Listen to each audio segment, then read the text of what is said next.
अस्सलाम वालेकुम दोस्तों, ऑन एयर न्यूज़ में आपको खुशामदीद कहते हैं। दोस्तों, इमरान खान की यूरोपियन ममालिक के खिलाफ तकरीर के भारत में चर्चे। रूस के खिलाफ वोट देने से इनकार पर किस तरह भारतीय मीडिया तिलमिला उठा और भारतीय मीडिया में चर्चे चल रहे हैं। इसी सिनेरियो में भारतीय मीडिया इमरान खान के खिलाफ रिपोर्टिंग करने में मसरूफ है। दोस्तों, आप ये वीडियो मुलाहिजा कीजिए और अपनी राय कमेंट सेक्शन में ज़रूर दीजिए। इस वीडियो को लाइक करें, शेयर करें, चैनल सब्सक्राइब करें।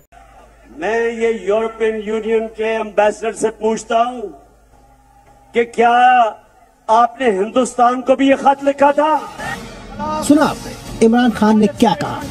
उन्होंने कहा कि यूरोपीय यूनियन के एम्बेसडर ने पाकिस्तान को खत लिखकर कहा कि वो संयुक्त राष्ट्र को रूस के खिलाफ वोट करे, यानी यूक्रेन का साथ दे। यही बात इमरान को चुभी।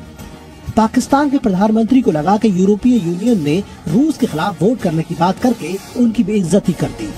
इमरान अपनी भड़ास निकालते निकालते भारत और कश्मीर का भी जिक्र कर बैठे। जब कश्मीर में हिंदुस्तान ने इंटरनेशनल कानून तोड़ा, यूनाइटेड नेशंस की सिक्योरिटी काउंसिल की रेजोल्यूशंस की खिलाफ वर्जी करते हुए जो कश्मीर का स्टेटस खत्म किया, क्या आप में से किसी ने हिंदुस्तान से कोई राब्ता तोड़ा, कोई उनकी तनकीद की, कोई तिजारत बंद की?